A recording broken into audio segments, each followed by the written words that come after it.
I'll call the meeting to order. The meeting has been noticed to Evans Print and Media Group, WCOW Radio, Magnum Radio, La Crosse Tribune, Sparta City Hall, and the Sparta Free Library. Are there any changes to the agenda? Yes. Item 3E, we're going to table that until the next time, if that's okay. Yep. Can I get a motion to adopt the agenda as amended? So moved. Motion made by Ms. Presswood, a second by Mr. Lukasik to adopt the agenda as presented. All those in favor signify by saying aye. Aye. Opposed? Motion carries 7-0.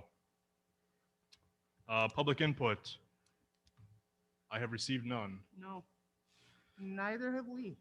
So next one is commendation for Pat Mulvany. Yes. Next slide, please. All right. Let me just catch my breath for a second here. And while I'm doing, Mr. Mulvany, if you would come forward, please.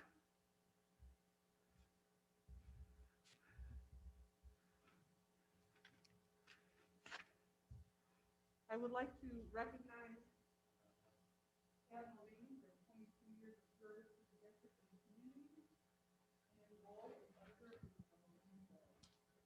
His presence throughout the district was felt whether he was covering board meetings, graduations, open houses, athletic events, student successes in the classroom, or construction groundbreaking. Pat has helped the community celebrate the district's successes and communicate our struggles. Pat's passion for Sparta and compassion for people is contagious. Congratulations to Pat on 22 years of contributing to the fabric of our district and community. I wish you all the best in your well-earned retirement. Wait, what? Yeah.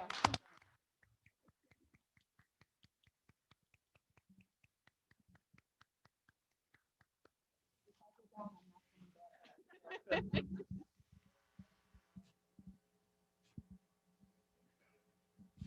not sure where that was. Thank you, Pat. Thank you.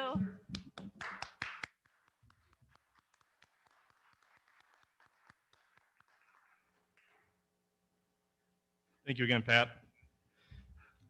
Next item up is reports. Colonel Pass.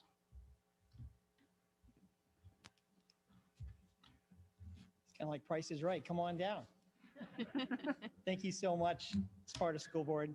I'm Colonel Mike Pass, Garrison Commander of Fort McCoy, and my family moved to the Sparta area at Fort McCoy last summer. And as you probably remember, I have, or you may have seen, I have 4 very active sons that all go to the Sparta schools. And my oldest son is a senior. And is that coming up? Is that? All right, thank you. My oldest son is a senior, and he decided to go out for FFA, something new, and he's having a good time. He's also in the Civil Air Patrol. He works at the PX on post, and he's an Eagle Scout. My other son, who is an 11th grader, is a STEM engineer student, and he's in robotics, the robotics club, the marching band, and is also an Eagle Scout. My third son, who's in the 9th grade, he played for the football team this year, and I'm happy to report that their team beat the rival from Toma in football. I heard that's a rivalry. He's also out for weightlifting, track, and wrestling. And every state that we've lived in many, he has qualified for the state tournament, including Wisconsin last year, and made it to nationals again. So we're proud of that. He's kicking off the season right now as we speak. And my youngest son is a 7th grader. Just had a basketball game today. And again, a few weeks ago, his team beat your rivalry over in Toma. And so they're part of the team. He also plays golf, is in the band, and is a very good baseball player. He's recruited by a AAA team out of Madison. So as you can imagine, we go 5 different directions each evening. But we're real proud of the boys. They're church volunteers. And most importantly, to my wife, because she's a teacher, is they all get really good grades. So I'm happy about that. I'm also very proud to announce, and you probably are aware of this as well, the extension of the STEM grant from Department of Defense, $750,000 over 10 years. And I know that's a terrific thing for this community. And you probably see myself and my family out and about in the community, in the town, quite often, many local events and school activities. I want to take a moment tonight just to introduce who's with me. I have the Garrison Command Sergeant Major, CSM Raquel DiDomenico. I have the HAC Commander, Major Jim Lavelle. Also have a new soldier that just joined us a few months ago, Master Sergeant Guzman.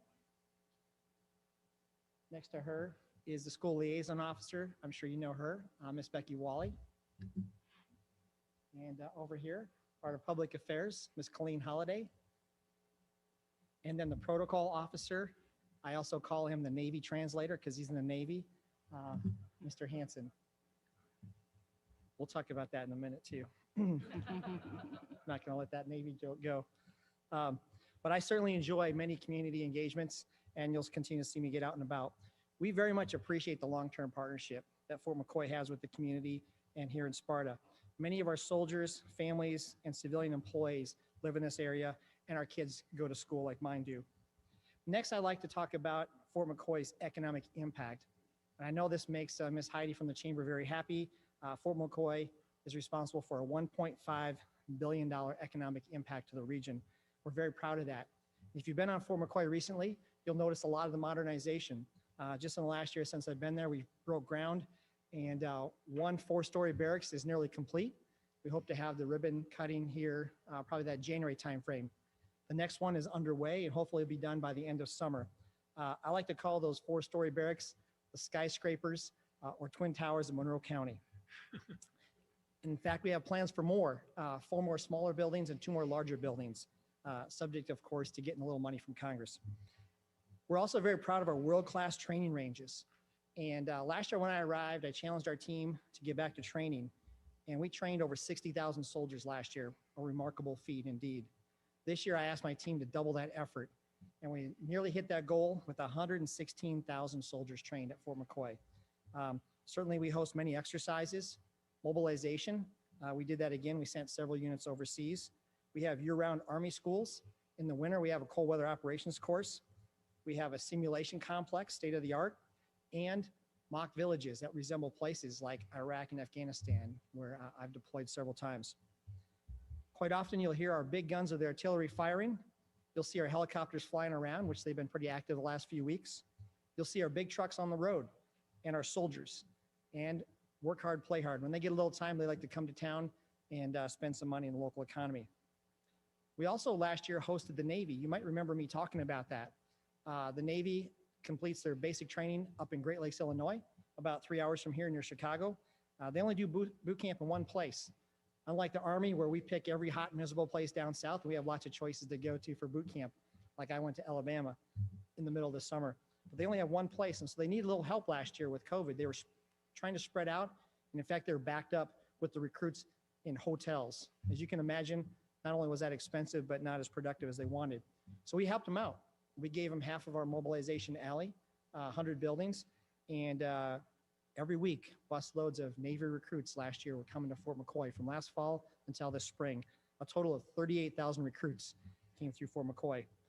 Not to be outdone, the Air Force just right up the road asked us for some help. And they said, it's hard to find a place to be able to bring our F-16s in and drop 500-pound bombs. And I said, well, we'll help you out. And so we cleared our ranges, and we had the Air Force come in this summer, mid-August. It was a very nice sunny day, and they dropped several 500-pound bombs. So the loud booms you heard weren't thunder. That was the sound of freedom out at Fort McCoy. And speaking of the Navy and the Air Force, once again, the Army beat the Air Force a few weeks ago in football, and we're getting ready to beat the Navy here on December 11th. We recorded a video, so if you're watching on December 11th at 2 o'clock, maybe you'll see the Fort McCoy video out there. And we expect to beat the Navy again to earn our 4th Commander's Cup in 5 years. That's right. Lastly, I just want to talk about one last item, what you probably have heard about, Operation Allied Welcome. It's a mission that we were given very suddenly this fall. In fact, I first found out about it when I was on the range as the Air Force were dropping their bombs. My classified phone started ringing and started that mission. Fort McCoy was selected to be one of 8 installations. We initially received very quickly within days 13,000 Afghan evacuees. The task force that was brought in was pretty substantial. And so if you take basically the workforce of Fort McCoy, you add the task force that was brought in, approximately 1,800 soldiers, and then you bring in 13,000 Afghans, you now suddenly have a small city larger than Sparta and Toma combined. And that's what we had. Currently, right now, the size is under 9,000 Afghans out there. So this effort is led by a task force, a one-star general, overseen by a two-star general. And again, about 1,800 soldiers and DoD civilians. They report to U.S. Northern Command, or NORTHCOM. The soldiers that came here brought skills such as medical, military police, engineers, and logistics. In addition, we had many interagency partners show up. Some I knew and some I didn't know until this happened. But we had the Department of State, who initially was in charge. Soon after, the Department of Homeland Security was the lead federal agency. We had Customs, FBI, non-government organizations like the Red Cross, and other charities. So you might ask, what do I do as a garrison? Basically, I told the city council my job is kind of like being the mayor of Fort McCoy. And we host. We have the buildings, the facilities, the services, the police. And so we're used to hosting exercises or events or the Navy, or in this case, something unique, Operation Allied Welcome. What does the task force do? They run the mission day to day. They provide the food, the clothing, the medical, and I will tell you, the Afghans are well taken care of.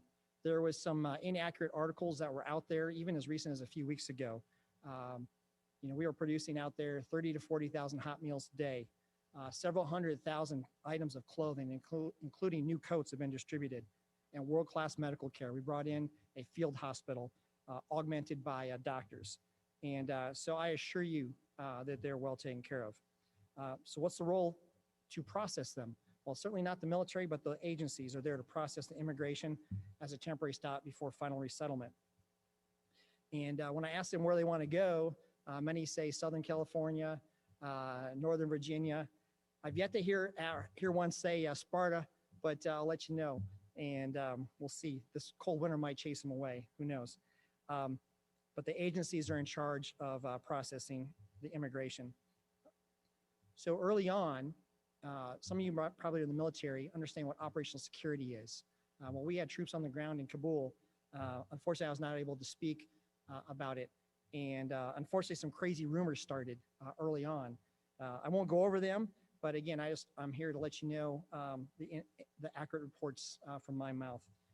And so lastly, we appreciate your support of Fort McCoy. I know I was asked to speak at Veterans Day in town, and saw some of you there, as well as was asked to produce a video for the school, and I heard that went over real well. So we just thank you for your trust and confidence in Fort McCoy, and I assure you that the Army will succeed in every mission that we're given. Thank you very much.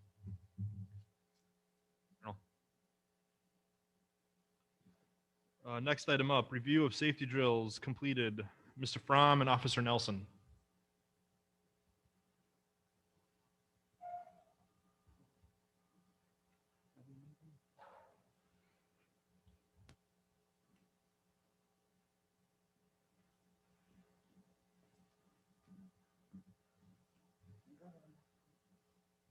Good evening.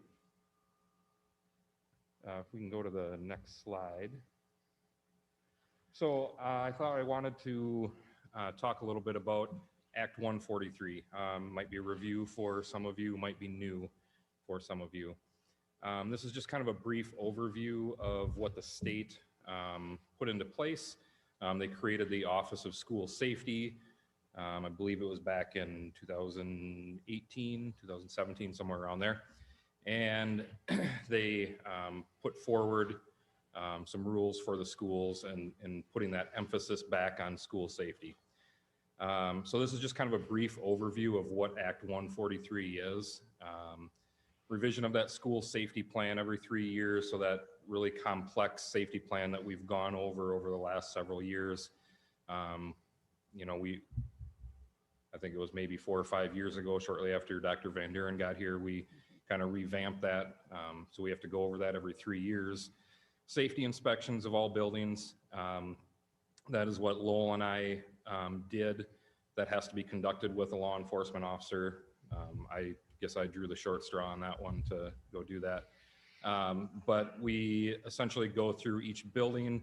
There's a complex sheet of 18 pages or so, 20 pages that deals with everything from the doors and entrances to just the overall atmosphere of the buildings and signage and the landscaping outside, policies and procedures for threat assessments and those sorts of things. So it's a pretty complex assessment that we go through. We have to report back on the school violence drills, school safety drills. So part of Act 143 says we have to do 2 school violence drills every year. We usually do one in the fall and one in the spring, typically going to be like the lockdown. So practicing that lockdown drill, we just did those. I participated in all but one. All those went very well. Students and staff, everyone participated quite well.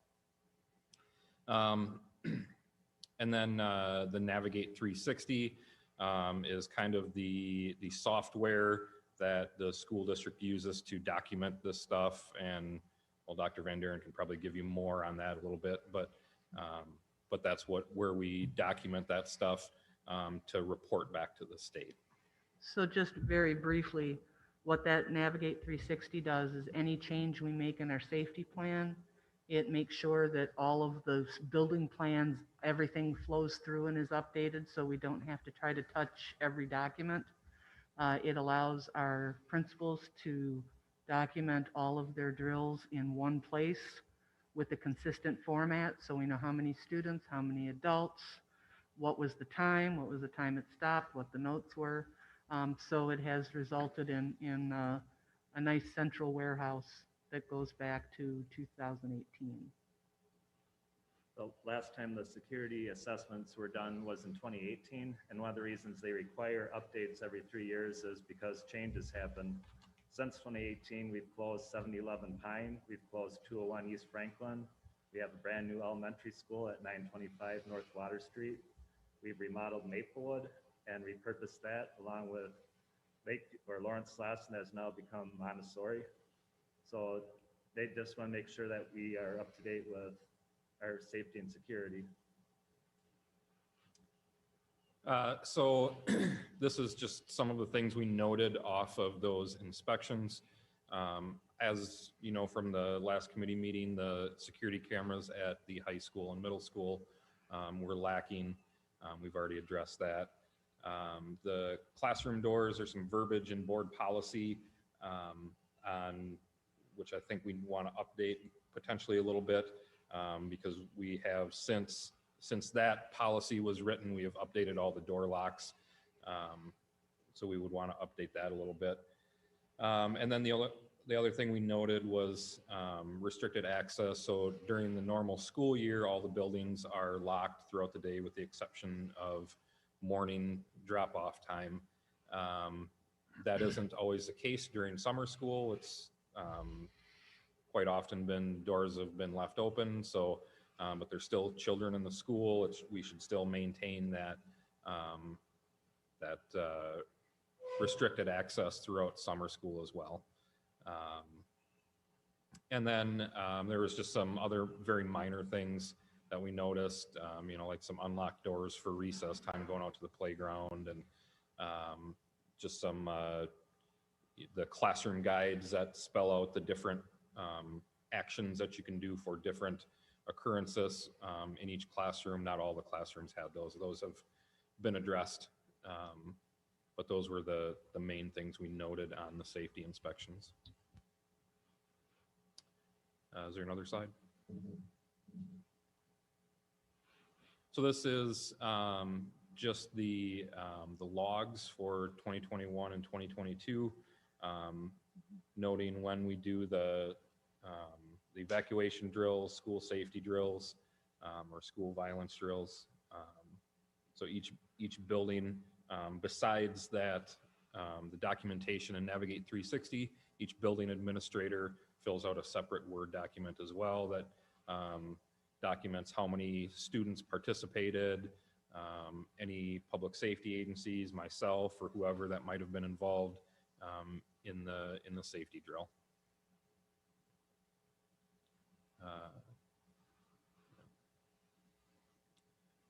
So that's what, again, what. These are the lockdown classroom hold drills? Yep. Dates they were conducted and then the notes that went with them? Yep, so that would be what the administrators put in. Again, there's your number of students, the date, what type of drill, lockdown or classroom hold. Some of them chose to start with like a classroom hold and then transition to a lockdown, or at least if they just did a classroom hold, then the teachers would grab that classroom guide and go through each of the other steps: secure perimeter, lockdown, evacuation plan, that sort of thing. Obviously a spot to add notes in there as well. Any questions on any of the school safety stuff? Any questions from board members? Go ahead, Mr. Lukasik. Officer Nelson, when we do the lockdown drills and that with the younger children, when they in the younger grades, is it done in an appropriate manner where they're not frightened? Yep. You know, when we participated at Herrman and Montessori, Southside, I mean, there was all three of those buildings with the little kids.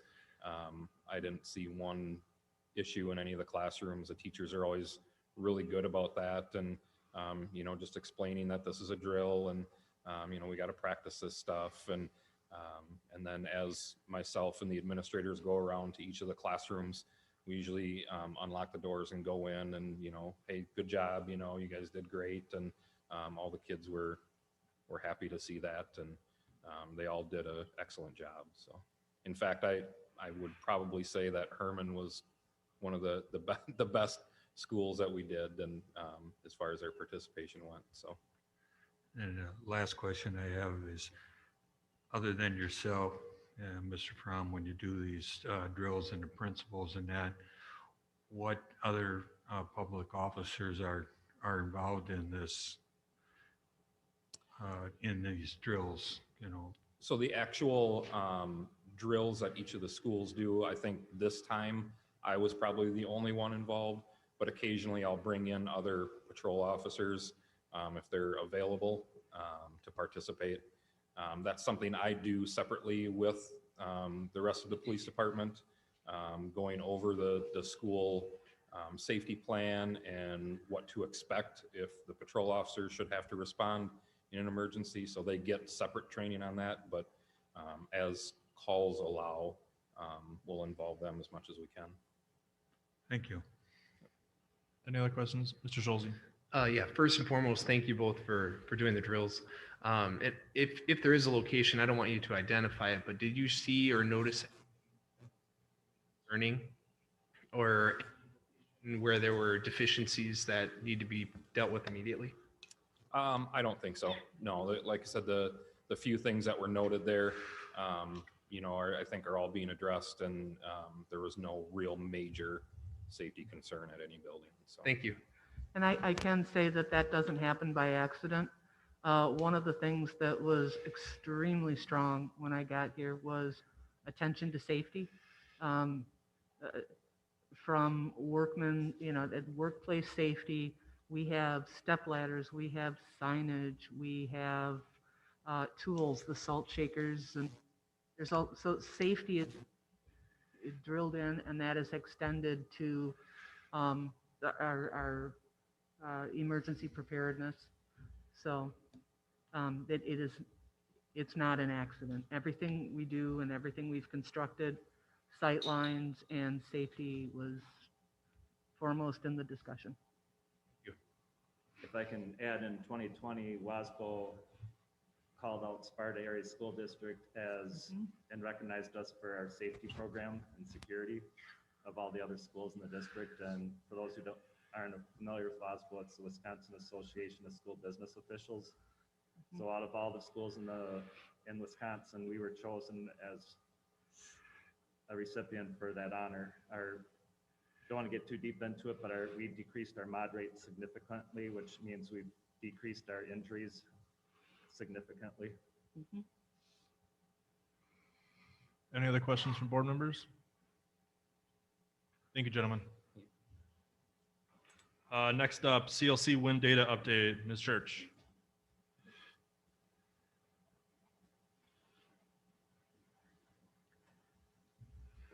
And I'm just going to preface this by saying we got some great data from UW Green Bay that enabled us to make some comparisons and see how we were doing in a way that we wouldn't have known about otherwise, and thought it was a good idea to share it with you. So with that introduction, I'll hand it off to you, Ms. Church, and you can certainly hand it back to me. So. Perfect. Thank you. For those of you I've not met, my name is Holly Church. I'm the district coordinator for the after-school programs here in Sparta. Tonight we're going to be talking specifically about Herrman Elementary and data from last school year. Herrman receives $50,000 to partially fund that program, and the data that we'll compare is 69 elementary schools that also receive at least partial grant funding from the 21st Century Community Learning Center. And as Dr. Van Deuren said, this data was received from UW Green Bay, who helps us manage a data software called KN, where we enter in all of our grant reporting. So next slide. Like I said, this is from last school year, the 2020-2021 school year. Our student participation of 30 days or more was 110. Participating in 90 to 179 hours was over half of that. They put that in there because starting this year, that's how they will track attendance more than the number of days they attend. They'll be focusing on the numbers of programming they receive.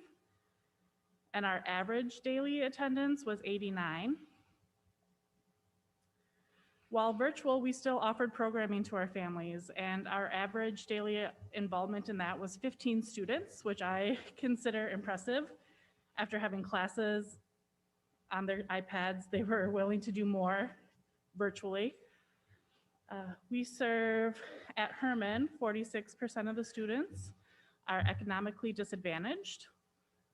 13% are receiving special education services, and 4% of them last year were English language learners. That was a bit lower than what we normally would see. And I remember having conversations last year with the ELL teachers, and they said many families had opted to stay virtual for the entirety of the year.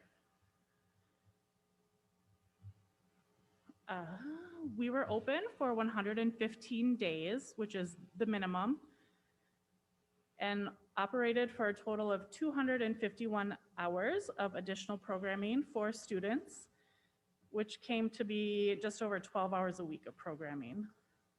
So as a reminder, the school year starts in July 1st. And Yes. so summer school is always figured in for the year before. So this would take into account that we did not have summer school for the year that this represents. Correct. So we'll see higher hourly participation with WIN last summer. And they included some challenges that some programs faced during COVID-19. I don't think Herrman experienced many of these. We still saw many students on a regular basis, many that had been in the program years previous. We had no issues with transportation for our students. And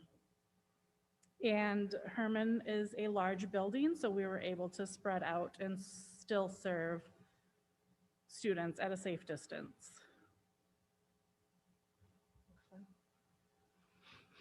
And then touching on our program outcomes and goals that are laid out in the grant, We achieve providing the students a safe, stable, and supportive environment. We're working and will continue to do so, challenging them as learners and supporting skills other than just the academics. And we did not measure family engagement last year as it was difficult to have any sort of family nights. So as a reminder again, too, this was previously a partnership with the Boys and Girls Club. And after a lot of discussion, we determined that the right way for us to move forward was to do it independently. So as we're cultivating our own program, these things I think you'll see start to make some real progress. And I think the numbers and the attendance and the participation just completely belies the fact that the need for supports before and after school in this community are very real. And I'm very proud of the fact that we can offer WIN to support that. And I think that was the last slide. I think Are so. there any questions I can answer? Questions from board members?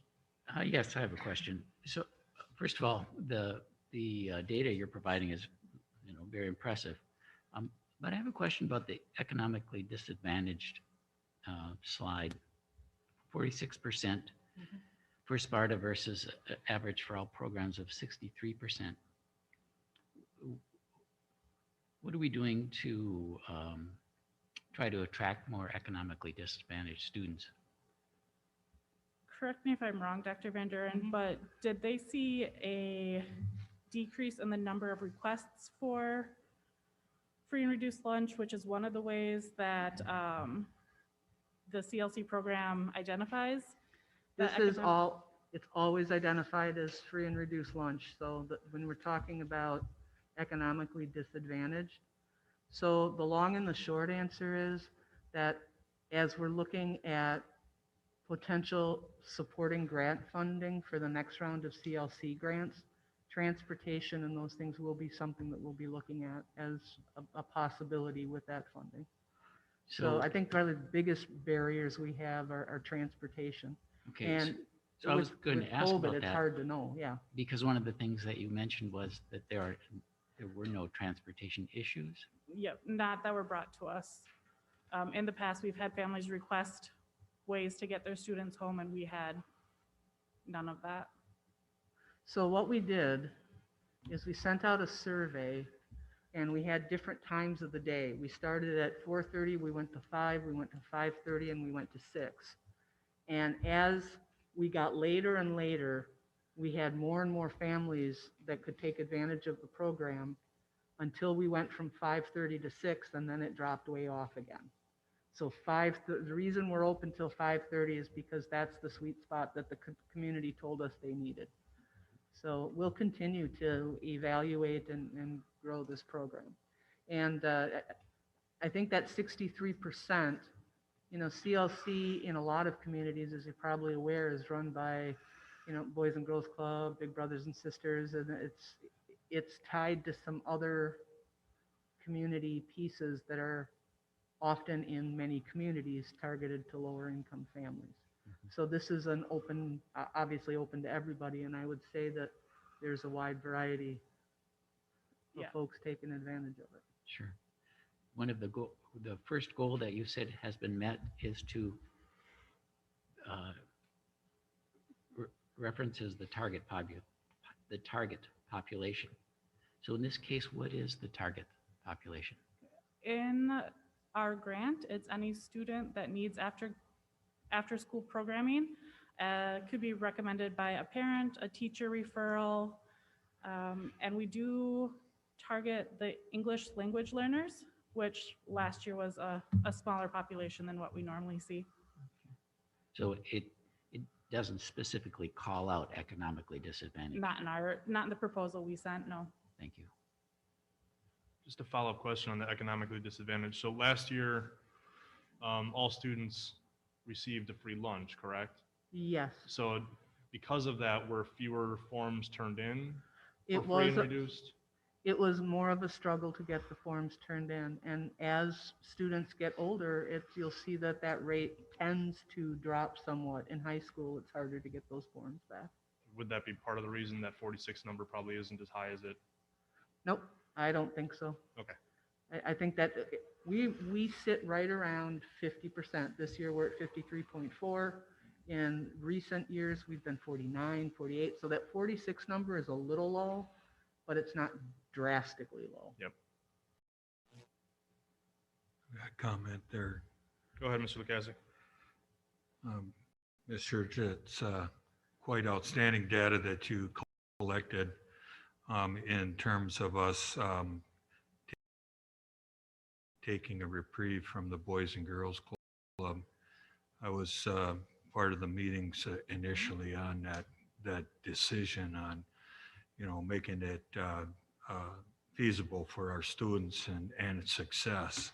This is the data that was asked for, and the data that you presented tonight has to be taken into the terms that we had split from the Boys and Girls Club, and that we didn't really have this kind of accurate information prior to that because it was being consumed in with the Boys and Girls Club. So you made a very clear data picture for us tonight. Thank you so much.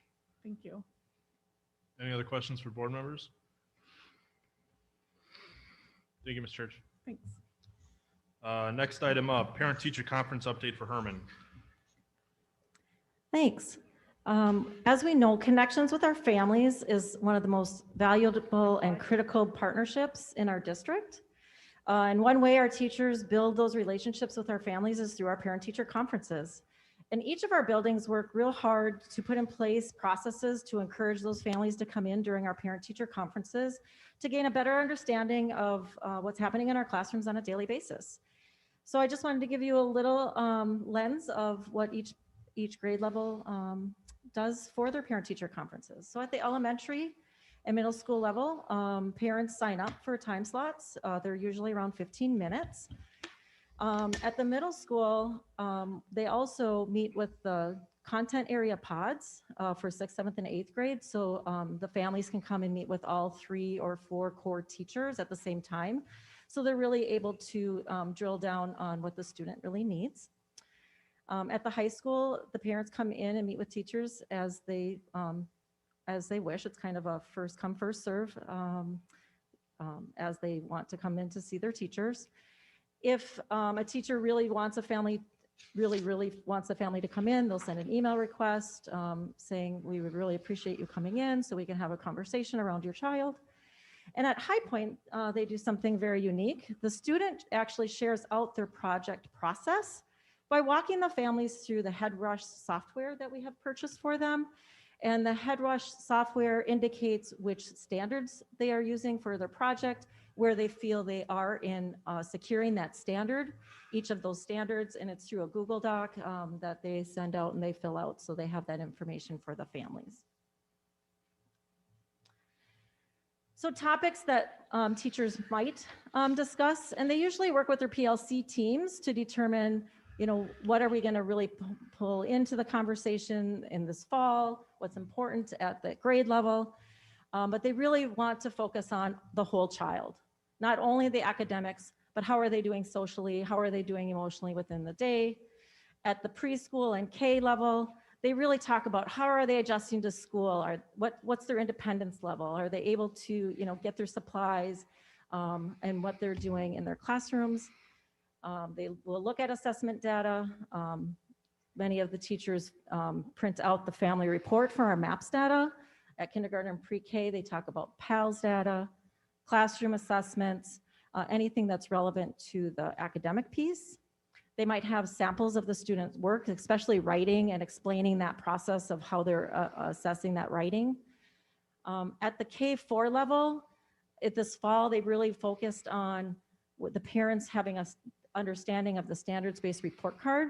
As you remember, last year at the K4 level, we implemented a new standards-based report card per board approval. So we're really wanting parents to have that understanding before the report cards come out at the first trimester. They also continue to talk about students' strengths and areas for growth, and the next steps and goal setting, and taking any questions the parents might have about school or their child. So here's a sample of one of the grade levels. The teacher filled this out prior to the families coming, so they would have some talking points. So they have a glow and a grow for this child. They put their assessment data in there and the next steps, so they can have that starting point for the conversation with the families. And then a reminder, they also showed the standards-based report card and talked them through what securing the standard means, what developing and beginning. So when they get the report card in a couple weeks, they'll have some ideas about what they're going to be seeing. So are there any questions for me on our parent-teacher conferences and some things that are discussed and what's going on in our classrooms? Any questions from board members? Do you have any data as far as percentage participation? I did families? not get that data, but I was thinking I should have. So I will apologize, and I will try to get that data from the principals to find out how many people actually did Well, come. if you don't have it, don't Okay. go back. Maybe I next do time. know that some of the teachers that I talked to indicated when they filled that form out, if a family doesn't come, then they send that information home with the child so that they still have that connection and they're still making connections with their families. Any other questions for board members? Thank you. Thank you. Skipping item E, moving on to item F, Memorial Field update. Dr. Van Deuren. All right, so to walk you through where we are at this juncture, let's start with the next slide. We started a few initially, and we've talked about this, that there are 3 items that we're going for pre-bid because the lead times on them are very, very long. And if we have any hope of getting this done in the fall, we need to move sooner rather than later. As a byproduct of that, if we can do that, we can also take advantage of current pricing, perhaps. So there's 3 items. That's the seating, which includes the grandstand, bleachers, press box, and ADA access. The turf, which is going to be a blend for football and soccer, and the lighting, which universally, what I've come to learn is that Musco lighting is the lighting to have, and there really isn't another comparable product. Next slide.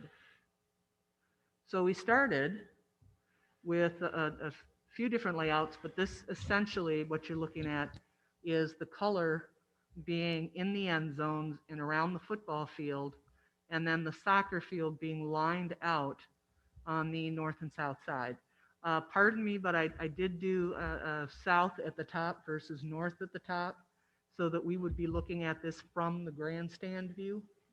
And I didn't want everybody looking at an upside down Spartan head. So you'll see to the north, which is below, is where the grandstands are, and I'll go over the whole layout when we get to the last slide. Next slide, please. So this is the second one that on this first go around, the committee was pretty excited about, and this is the color going around the soccer field line, so that both the soccer and the football are in green, all delineated in red. Somebody may have brought up that having yellow and black on the word Sparta might confuse some folks from all points west. So there was some talk on that, but there was some positives as to the direction this was going. So next slide. So then there was one more thing that got added, and that is just a slight amount of color variance in the yard markers or yard lines, so that it was easier to see where you were and easier to delineate the end zones. So we changed the black shadowing to white, kept the black around the Spartan head to set it off, and the black around the yard line numbers. That is our font that we use for our letterhead and other things. And that red got darkened up just a tidge. And that was the one option. And then next slide, please. And then this was the second option. The committee liked the second option. I am going to be having meetings with the full committee. All the folks that were in the conversations last spring will be invited.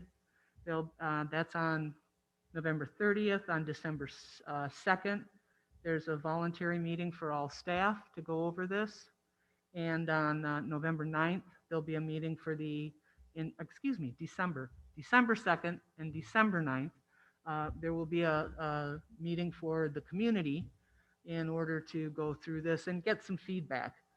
It's nice that the committee is in pretty good agreement, but we need some other perspectives and other thoughts on this too. But seems like a very clean layout. The track is a walking track that's 4 lanes wide. That's realistically about as large as we can go in the space.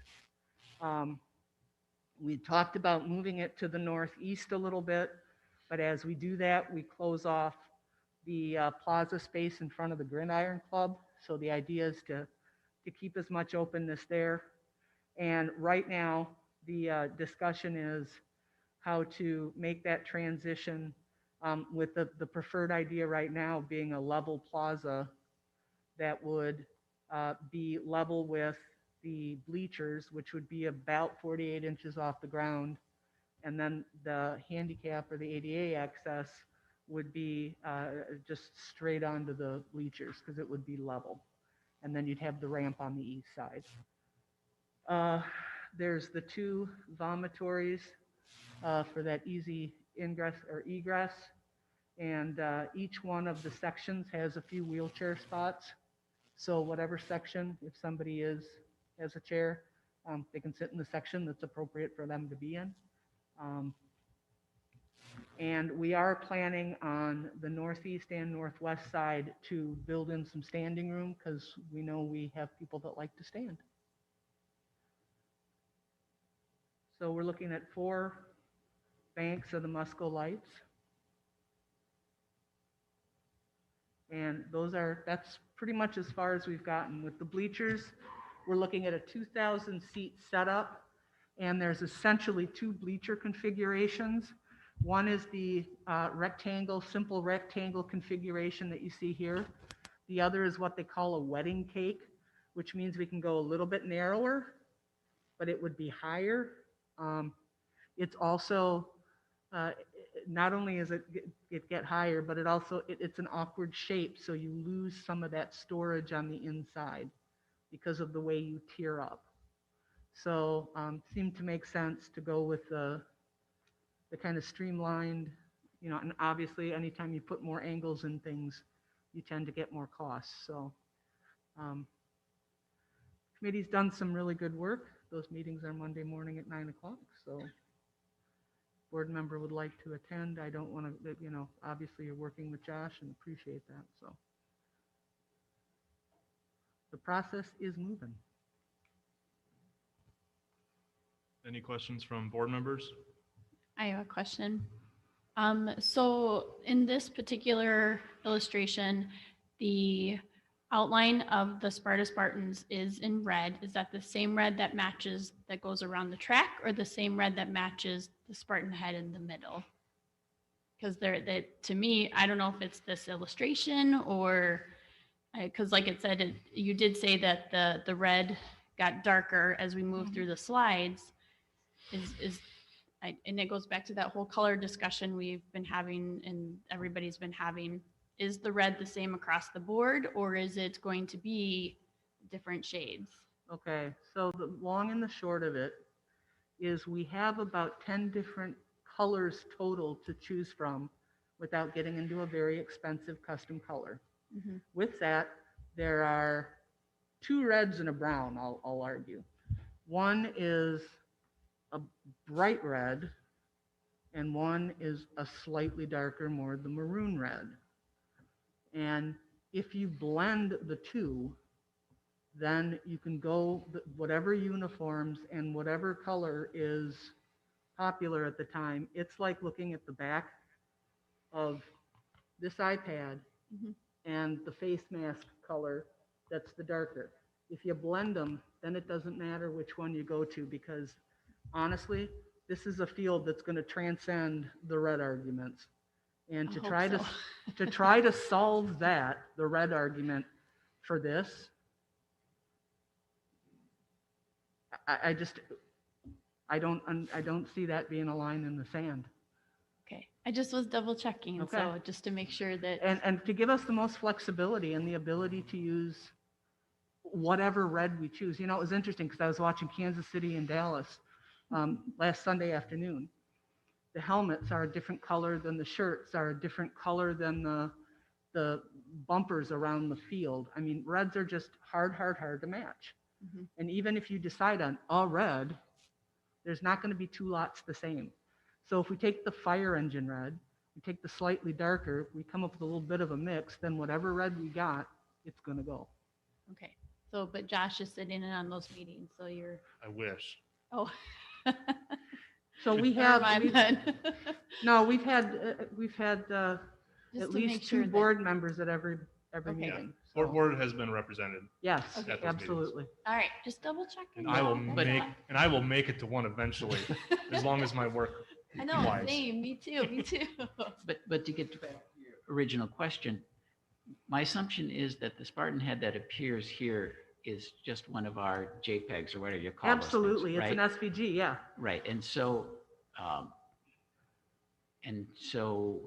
It's just it the is what it illustration, is, right, right. it is what it is because it was just taken from a file. Right, But your question is, the ultimate goal is, will all the reds on the field be the same color? Because they're all Probably, going to right? be from the same SWAT. I mean, we're not going to have Right. custom colors. okay. What this is designed to do is set a layout Mhm. so that when they do the pricing, they know what they're working with. Yeah. Because Right. those heads are a lot of detail, right? Right. Right. And to add to that, no color decision has been made at all from a shading standpoint. Okay. So, Except yellow and black. We're not doing right, we yellow are and not black. doing yellow and black. That is a guarantee. Oh, good. What was it, Colin? Yeah. But just to be very clear, there is not a color decision that's been made in any way, shape, or form yet. I didn't think so, and like Yeah. when I started, it's just an illustration, but I just want to make sure that Yeah, that piece, it's very important to the community that it doesn't get lost. Yes, absolutely. Thank you. So Yeah, I just have one question, Ed. So with the entire process going through, budget, hmm I mean, all this is great. It looks amazing. I love it. But it's all great until we get the budget number and it comes in $300,000 over budget, and then we can't afford it anymore. Interesting you should say that, because I did get a call this afternoon, and I will be going over some initial budget numbers tomorrow, because as we kind of started to lay this thing out, the reminder of, hey, here's the budget, here's where we got to stay. These are we know that the field, the bleachers, the ADA access, the lights, those are things we got to have, right? Yep. And then we have left to work with what we have. What's going to be a big determiner is that the soil borings will be happening within the next week or so. And apparently it's going to be about 2 or 3 weeks before we have the results back. And that'll tell us if we have to import, export any topsoil. I don't know. I'm not a geo expert. But clearly it could either be very favorable for us or not so much. So that's going to determine some of what we do too. Any other questions? Well, you kind of stole my thunder there, Josh. Sorry, Ed. Because I just wanted to remind everybody that we set a limit on the budget, and that it's very important that we raise that money through a lot of different hard work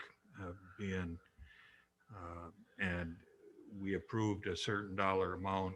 And as I said, at the beginning of this whole project is the primary thing is safety. And when I say safety, I mean not having gophers digging holes and twisting ankles in the field. So, the diagrams are nice to have, and you got to have that for planning, but I'd just like to remind everybody that we stay in the budget that we approved. Absolutely. Anything else? All right, next item up is the consent agenda. You have the items listed out in front of you. It's a pretty short one this month, so if anyone has anything they'd like to pull out to discuss, let me know. Otherwise, I will take a motion on the consent agenda. I move to approve the consent agenda as presented. Second that. We have a motion from Ms. Presswood, a second from Mr. Hendricks to approve the consent agenda. All those in favor signify by saying aye. Aye. Opposed? Motion carries 7-0.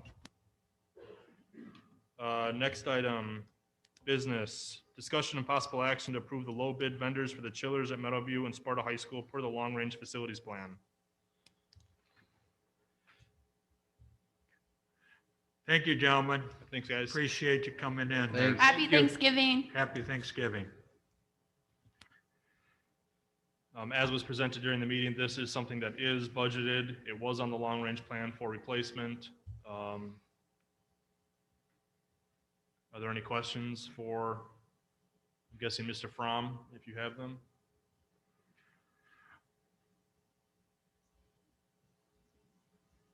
Otherwise, I'll take a motion. I'll make a motion to approve the chillers for Meadowview and Senior High School per the long-range facility plan. I'll second that. We have a motion from Mr. Lukasik, a second from Mr. Scholze to approve the low bid vendors for the chillers at Meadowview and Sparta High School per the long-range facilities plan. Roll call. Yes. Yes. Yes. Yes. Yes. Yes. Motion carries 7-0. Next item, discussion and possible action to approve security camera upgrades at Meadowview and Sparta High School not to exceed $150,000. So this is the security camera upgrades for both Meadowview and Sparta High School at, I believe the plan was initially to take care of the issues inside the buildings, and then as money permits, move to the exterior and solve those camera issues when budget becomes available, as soon as it comes available. Is that correct? Yep, that is correct. We looked at 4 different bids from 3 different vendors. They range from 148 to 175. We elected to go with the bids for the used Axis brand cameras. We found a specific model that had a very wide field of view and a very tall field of view that gave us much better coverage in our hallways and in corners. So that is how we picked between the 2 brands. Once we had that, we are just recommending the low bid for the Axis cameras at that point. We're familiar with all the vendors. We're comfortable with all the vendors. We've had a bunch of work done from Banco in all of our buildings. We're super happy with them. So going with the low bid for this one seems like the smart move. So their bid was $142,000, and then there's going to be around $8,000 for additional camera licenses, depending on how many we end out with, and we just even up on that when we're done. So we're looking for an approval for the 142 plus another 8,000. So right at 150 where we thought we were going to be. And then 110 will come out of this year's budget and 40 out of next year's. And that is split indoor versus outdoor. So we'll cover all of our interior cameras this year and then focus on the outside of the buildings next year. Any questions for Mr. Stearman? Question. I thought we were pushing to get it all done this year and that Ms. Hauser was going to look through the budget to find the extra money. Was that not done? It was done. And the only way to do it is to take it out of our designated Fund 46 contribution. And typically, when we make any purchases of things that go above and beyond the set budgeted amount, we wait until the spring. And that's why you see a lot of items come to the board in April and May. Mm-hmm. It's because we're getting to the end of the fiscal year and we know what we've got. We typically don't exceed our budget amounts for things at this time of the year, Okay. because we don't know it seems like a good idea now. We don't know Right. what's going to happen between now and April. Usually, Leah can budget that. She's got that in there, right? Right. But she has expressed some discomfort, and I totally agree that we should follow the fiscally responsible pattern that we've established. Okay, so at this time then, if this is approved, we will, are we able to order all $150,000 worth of cameras now and separate the payments come out? No, but what the We have to appro- order it in sections. We'll order it in sections, but what the approval does is when Leah has the money, we don't have another 6-week delay while we come back to the board and go through committee and go through, right? Mhm. So we can get it, if you approve the project, I think Leah has shown that, you know, she's not going to do anything fiscally irresponsible, but you've all made it very clear that this is a priority item, and as soon as there's the money in the budget for it, it'll go. Okay, Does that make sense? it does, thank Okay. you. Thank you. I got a comment. Go ahead, Ed. I guess I'm gonna push back a little bit on this. Safety is the main concern. What I heard at the committee level is that we have voids in where those cameras are gonna be. And if we've got money in 46, we should go ahead and take care of those issues now. I don't see where, saving money and waiting until something happens because of the year end. This is a safety issue. It was studied, it was talked about, and I think that we should pull at the funds and get it all done at one time. Can I, so I want to piggyback off of what Heidi and Ed have both said. And I think at the committee level, we had decided was we can utilize up to 150, not to exceed 150,000 sooner if possible. And I agree with Ed and Heidi in this situation that I don't think this is worth waiting for. So while I think we are approving that right away with the motion tonight, I think it'd be good to expedite it and get it done sooner than later. So what that'll mean is that next month we'll bring forward, if that's what the board wants, is a budget revision to move the money from Fund 46 over to facilities. Would you maybe go and tell us what will be the impact of moving that money out of designated funds? Well, right now, we talked referendum the other day, and so part of making our budget for next year, we're going to have, without the 40,000 notwithstanding, we have about 800,000 earmarked. And what we're thinking is hopefully 500,000, some would go to next year and some would go back to Fund 46 at the end of the year. So that we could certainly, the thing is, if we need it, if something comes up, I'm just telling you how we budget, and it can be a slippery slope. One of the things that we've done really well is manage our finances and trust the comfort level on the, and both Chris and Leah have said they are okay. If we were not okay waiting on those outdoor cameras, we would tell you. But at the end of the day, it's up to the board. After discussion and studying it, our recommendation doesn't change. Our recommendation doesn't mean you have to accept it. But that's the recommendation, is to give Leah the authority to do it when the time is right to do it fiscally. And So is this a question for Officer Nelson then? Are we okay to wait on the outside cameras? Are there cameras outside right now on both these buildings that give us, or should we push as a board to have it all done in one shot? well, Mr. Stearman has concurred with that recommendation as well. I mean, I guess if you would like to. I guess my question, Chris, kind of piggybacking off on that. So how many of these cameras are replacements for existing versus new? They are about half and half on the outside. Okay. There are some holes at the high school and the middle school on the outside where we don't see. There's also a lot of area that we cover. We're also talking about a small number of cameras. So the outdoor cameras is only 18 cameras total out of the couple hundred that are in this project. They're just very expensive cameras because they're outdoor and they cover a large area. So bang for the buck wise, the interior cameras, and interior is where we have more issues than outside the buildings. The principals have concurred that if we were going to pick, the indoors were the ones that we wanted to do first. Like I said, there are outdoor cameras out there. Are they the same as these? Do they cover the same as these? No. Are they going to make it through the end of the school year or into July? Yeah, I think they'll work just fine for that. So the $100,000 will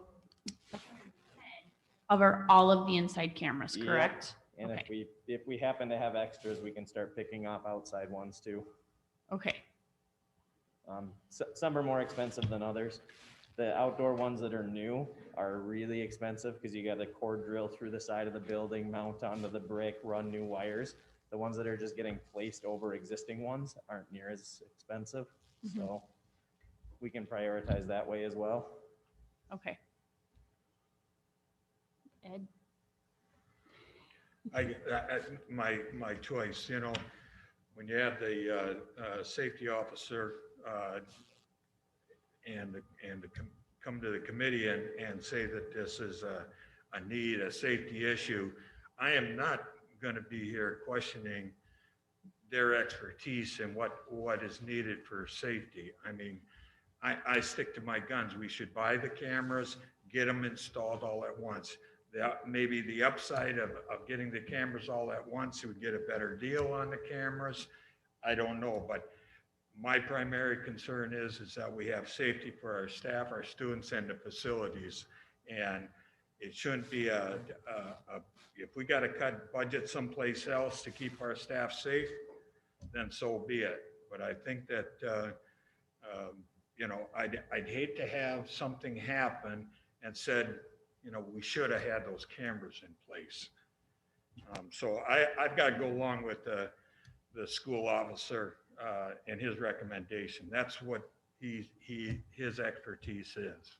Okay, well, so just to kind of bring us back around full circle. So this is just about approving the project. If we want to talk about moving it quicker, that's going to be next month.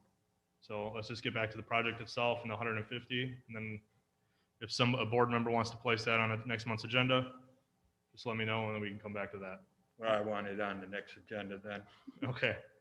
I move that we approve the $150,000 for the security camera upgrades at Meadowview Middle School and Sparta High School. Second.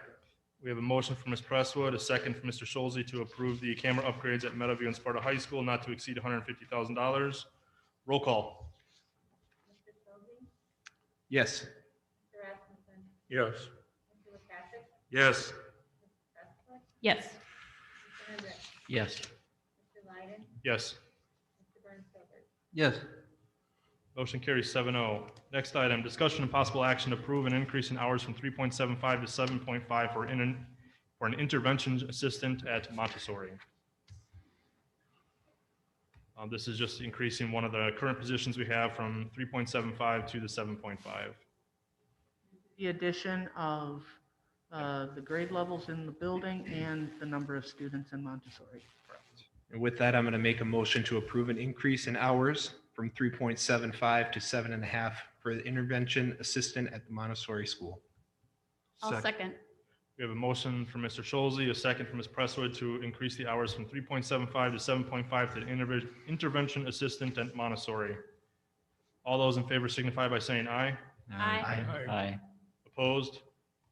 Motion carries 7-0.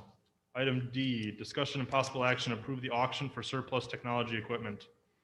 This is pretty self-explanatory. It's just approving, taking our extra equipment that no longer has a purpose and need within the schools and putting it up on the state auction site.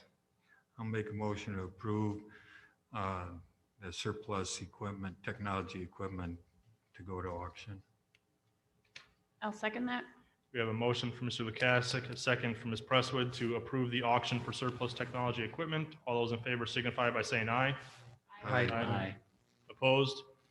Motion carries 7-0.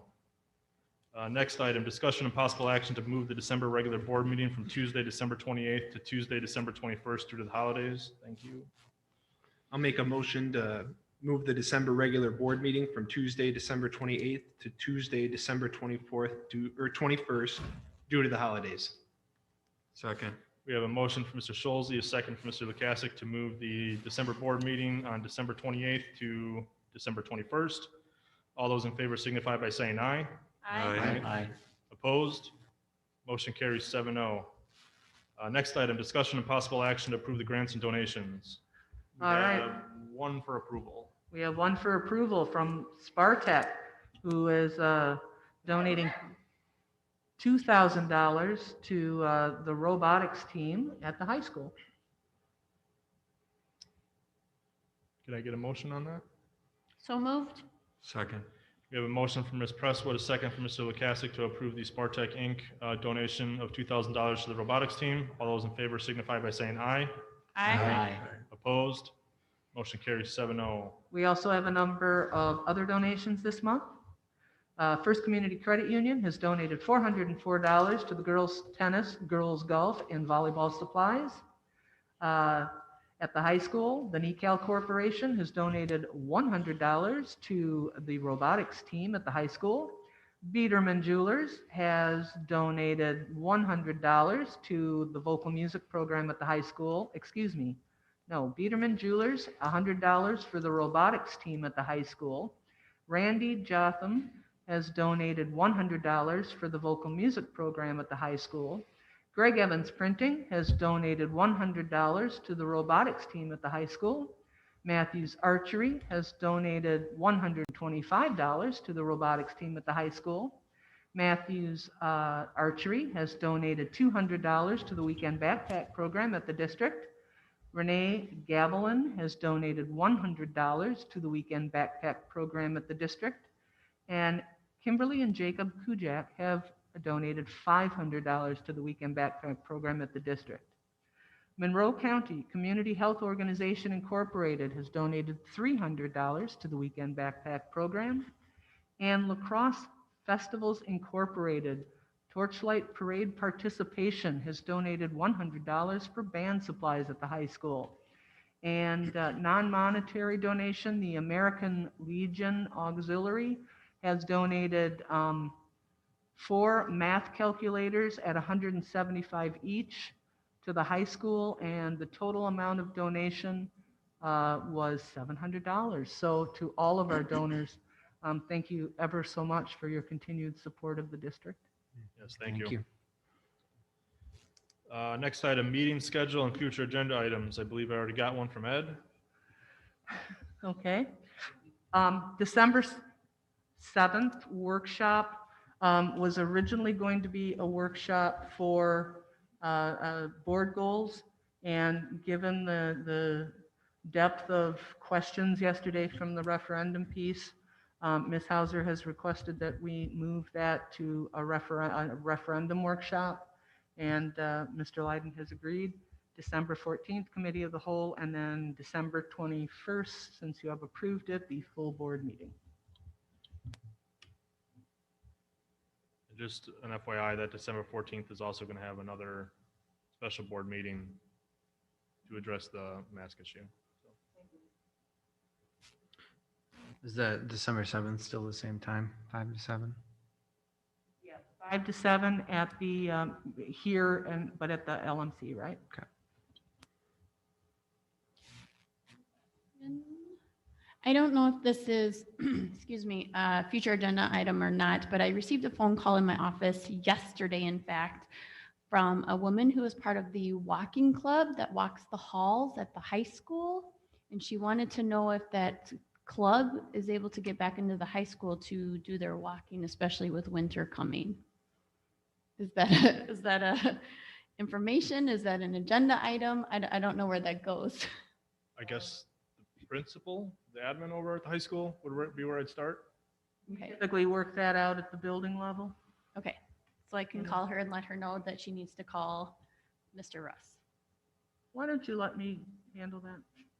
And I'll send that over to and you. I'll send something out that, for everyone, Okay, or Mr. Russ will send something out for everyone thank you. as to Gosh. when that. Go ahead, James. I don't remember how we came to taking public comment off of the committee agenda. But at the annual meeting, we had, there was a vote to put it back on. And that vote was 38 to 38. And I really think this is worth revisiting again. Okay. Anything else?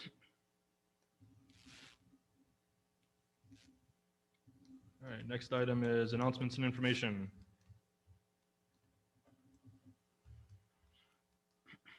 Yes, a few things. Congratulations to the Sparta Spotlight players on a successful run of Shrek, 8 shows and a full house in each one. So it was pretty awesome. Congratulations to Sparta girls basketball on a 40-30 victory over GET. And we've had other athletic victories as well. Western Technical College and Sparta School District has partnered to provide space and classes for our local adult learners. And as a result, over 80 adult students are enrolled in our GED, HSCD, or English language programs. And that exceeds by about 4 times what we expected. So twice a week they're coming, and that is completely incredible. So I'm just really excited that we're meeting that need. The Sparta High School students, this is pretty awesome. They watched a virtual Veterans Day message from Colonel Poss on November 11th, and then everyone transitioned to their next class after the presentation in silence to show respect for the veterans. There were several other observances throughout the district on that day, but that one was particularly notable.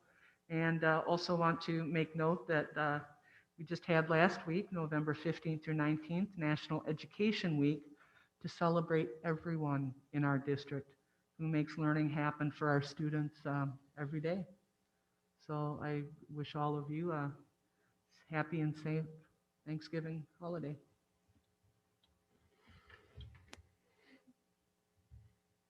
If there's nothing else, I'll take a motion to adjourn. Second. Motion from Mr. Lukasik, a second from Ms. Presso to adjourn. All those in